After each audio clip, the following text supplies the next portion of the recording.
सादर प्रणाम आप सबसे। और जैसा कि आप लोग जानते ही हैं कि आजकल हमारी वीडियो एलओसीसी के लिए नहीं आ पा रही थी, क्योंकि हमने कुछ अपने भी ब्लॉग डाल रहे थे। क्योंकि आप लोग जानते ही हैं कि अगर यूट्यूब चैनल पर वर्क करना है तो साथ में कुछ अपना भी, और शायद है कि एलओसीसी से रिलेटेड क्या बातें की जाती हैं क्या नहीं होती हैं, सब कुछ लाइव में हो जाता है ज़्यादातर। लेकिन कुछ वीडियोस के माध्यम से कुछ लोगों का कहना था, मैम आप वीडियो क्यों नहीं बना रही हैं और वीडियोज़ आपके आजकल आ नहीं रहे, तो मैंने इसलिए आप लोगों के लिए वीडियो बनाया है। और जैसा कि आप लोग जानते ही हैं कि बात करते हैं समीर अग्रवाल की सोसाइटी के बारे में। जैसा कि आप लोग जानते हैं सागा ग्रुप की 7 सोसाइटियाँ थी, आपको पता ही है। और ज़्यादातर आप लोगों को ये भी बता दें कि जैसा कि आप सब जानते हो, समीर अग्रवाल की 7 सोसाइटी है, उसमें से 2 लिक्विडेशन में जा चुकी है और तीसरे की नंबर लग चुकी है। पहला एलयूसीसी जो कि लिक्विडेशन में जा चुकी है, और दूसरा ह्यूमन सोसाइटी लिक्विडेशन में पहुंच गया है। और एलजीसीसी सोसाइटी अभी शायद है कि जाने वाली है, आपको पता ही होगा। और लगभग 4 से 5 स्टेट में ये सब काम करती थी। वैसे ह्यूमन कोऑपरेटिव सोसाइटी भी 4 से 5 स्टेट में एक काम करती थी। लेकिन इसके अलावा दोस्तों आप लोगों को ये बता दें कि एलएजीसीसी को कोऑपरेटिव सोसाइटी, उसको भी लास्ट नोटिस जा चुका है और उसका भी रिप्लाई आना है, क्योंकि हम सब जानते हैं कि मैनेजमेंट एक ही है और मैनेजमेंट गायब है। ये तो आपको पता ही है कि सबके मैनेजमेंट वही समीर अग्रवाल ही थे। और शायद है कि अभी आजकल समीर अग्रवाल जी हमारे इंडिया में नहीं हैं, शायद वो काफ़ी दूर है, हमसे गायब हो चुके हैं। अभी आपको सबको पता है। तो आपको और हमारा पैसा लेके 9-2-11 हो चुके हैं इंडिया से, ऐसा हमारा मानना है।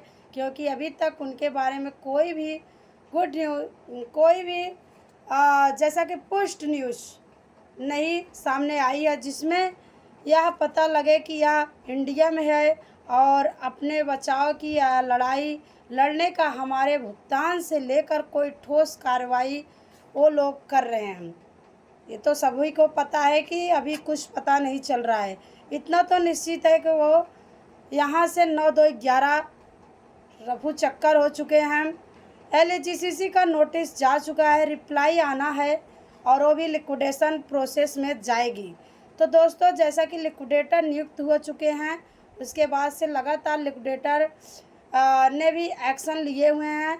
और आपके एलयूसीसी कोऑपरेटिव सोसाइटी के बारे में लिक्विडेटर ने बताया है कि जो उनसे रिलेटेड अकाउंट्स हैं उनके डिटेल्स जुटा रहे हैं, लोगों से डिटेल्स मांग रहे हैं।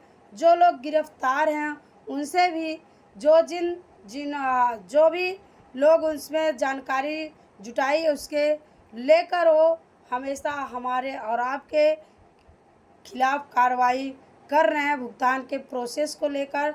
और शायद है कि दोस्तों व्हाट्सएप के अनुसार कार्रवाई नहीं होगी। आपको पता है, जो लोग सोचते हैं कि व्हाट्सएप, फेसबुक या इंस्टा से कोई ऐसा मैसेज आएगा तो इसके अनुसार कोई भी कार्रवाई यहाँ से नहीं होगी। ये मैंने एक वीडियो में पहले ही बताया था, स्टार्टिंग में भी बताई थी कि बहुत पहले ही, कि जब स्टार्ट में ही आपको शायद है कि इस चीज़ का आपको हमने बताया था कि आप लोग प्लीज़ अपना कोई भी डिटेल्स किसी को ऐसे मत देना, क्योंकि कुछ भी कार्रवाई आपके ऊपर हो सकता है। इसलिए व्हाट्सएप के माध्यम से बिल्कुल नहीं। और जैसा कि जब तक अच्छे से आपको सबूत न मिल जाए कोई ठोस, तब तक कोई कार्य बिल्कुल मत करना।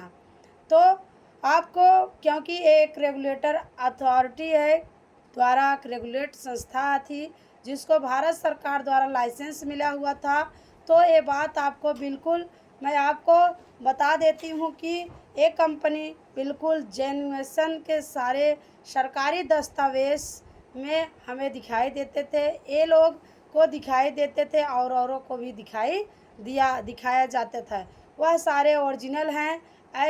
जैसा कि आप लोग जानते हैं एनओसी ओरिजिनल है, जीएसटी नंबर सब कुछ। कहने की बात एक पर इस पर गवर्नमेंट ये चल रही थी, और जो लिमिटेड का जो ठप्पा लगा हुआ था वो भी गवर्नमेंट के अनुसार हिसाब से ही लगा हुआ था। क्योंकि आपको ये भी पता है एमएसए एक्ट में जो भी सोसाइटी होती है उसके पीछे लिमिटेड लगाना अनिवार्य होता है। क्योंकि लिमिटेड अगर नहीं लगाया जाएगा तो लोग शायद है कि उसको अपने अनुसार उसको न मानने के लिए हमेशा प्रेरित रहेंगे। इसलिए गाइस आप लोगों को बताया जा रहा है कि आप लोग दोस्तों ज़्यादा से ज़्यादा ध्यान दें कि पैसा मिलेगा 4 दिन बाद ही मिलेगा, लेकिन मिलेगा। और एज पर गवर्नमेंट लॉ के कार्य कर रही थी, मेंबर बना रही थी, आरडीएफटी कर रही थी। और एक अलग बहस का विषय हो सकता है कि कैसे ये बाहर कैसे पता जा सकता है। जैसा कि आप लोग जानते हैं कैसे यहाँ से वहाँ पैसा जा सकता है। काम कब्जा आप चेंज करेगी और पता लगाए कि पैसा कैसे बाहर से जाता था या अंदर से जाता था। वो काम आप नहीं कर सकते। वुमन कोऑपरेटिव सोसाइटी में भी एक्शन देखने को मिला है। ईस्ट दिल्ली के जैसा कि डिस्ट्रिक्ट मजिस्ट्रेट को लिक्विडेटर नियुक्त किया गया है और उन्होंने कार्रवाई चालू कर दी है। उन्होंने प्रॉपर्टी जितनी भी प्रॉपर्टी थी सबकी ब्यौरा मांगा गया है। लेकिन ह्यूमन कोऑपरेटिव सोसाइटी के जो कार्यकर्ता के खासकर हरियाणा दिल्ली के बड़े एक्टिव, उन्होंने लगातार अलग अलग एजेंसियों को सबूत दिए गए हैं। आंदोलन के माध्यम से कार्य को किया जा रहा है।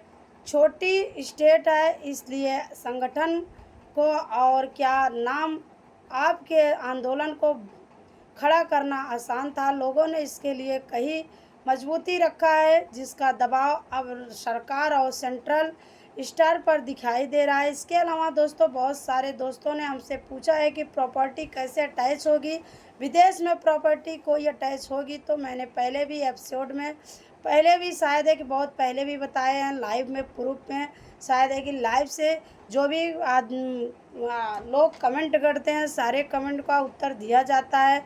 और शायद है मैंने पहले भी आगे भी बताया था कि आपको बताया गया कि पीएसएल जो कंपनी के उसकी प्रॉपर्टीज थी जो ऑस्ट्रेलिया में थी उसकी भी अटैच किया गया है। उसके बाद जो पीएसएल के मालिक थे वे भी एक्सपायर हो गए हैं। उसके बाद उनकी बेटी को और उनके जो कि जमाई थे उनकी भी अरेस्ट करके पूछताछ सीडी के द्वारा किया जा रहा है। और जैसा कि आप लोग जानते हैं उनसे भी पूछताछ की जा रही है और गिरफ्तारियों का सिलसिला जारी है। और जल्द ही ईडी का और आपको बड़ा एक एक्शन पूरे ऑल इंडिया लेवल पर देखने को मिलेगा। तो दोस्तों यह खबर इसलिए बताई जा रही है कि क्योंकि इसी ईडी और आउट ऑफ इंडिया भी कार्रवाई कर सकती है। क्योंकि जब हम ये बातें करते हैं तो लोगों को यकीन नहीं होता कि इसके अलावा दोस्तों एक और कंपनी का कल ईडी ने कार्रवाई की हुई थी। जैसा कि आप लोगों को पता ही है कि सहारा कंपनी को ईडी ने काफ़ी अच्छे से कार्रवाई किया है और आगे भी लेकर जा सकती है ईडी लोगों का। जैसा कि आप लोग सब लोग जानते हो कि सहारा भी अपने आप में एक शायद है कि ठगी पीड़ितों में वो भी गिना जा चुका है, वो भी बाहर था। तो दोस्तों इसी के साथ हम अपनी वाणी को यहीं पर विराम रखते हैं और ऐसा ही हम लोगों को पैसा मिलेगा जैसा कि हमने बताया। और जो भी आपके क्वेश्चन हो आप लोग ज़्यादा से ज़्यादा लाइव में जुड़ें, आपको लाइव प्रूफ दिया जाएगा। और सामने से जो भी बहुत सारे इसमें सीनियर्स आते हैं, जूनियर भी आते हैं और शायद है कि हमारे एजेंट और सीनियर भी हमारे भी आते हैं, आपके भी आते हैं। तो गाइस चलिए फिर मिलेंगे अपने नेक्स्ट टॉपिक पर नेक्स्ट वीडियो में। और थोड़ा सा हमारा सपोर्ट करें क्योंकि बहुत मेहनत लगता है भाई वीडियो बनाने में और सब कुछ जुटाने में। तो चलिए फिर मिलेंगे अपने नेक्स्ट टॉपिक को लेकर आपके कमेंट के अनुसार। तब तक के लिए जय श्री कृष्णा, राधे राधे।